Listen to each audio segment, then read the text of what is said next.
Everyone, so yan na nagtuon ak san kuan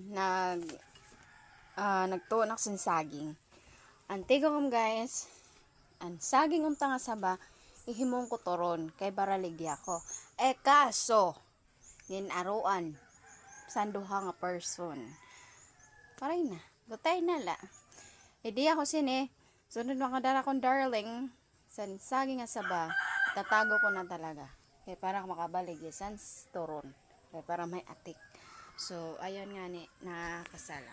At pasensya na kami sa amon tuunan. Mo talaga ito masarang. Ay, adan mga sako ang lubi. Ada man ang saging o, kung nakikita niyo sa obos.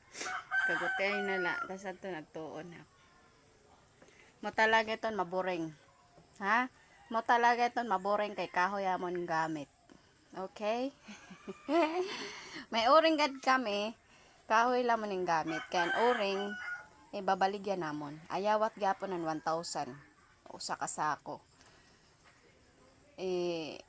Ang uring, pag nag-uring kami, dire nag-iiha kay duha nga bablayan na gamit.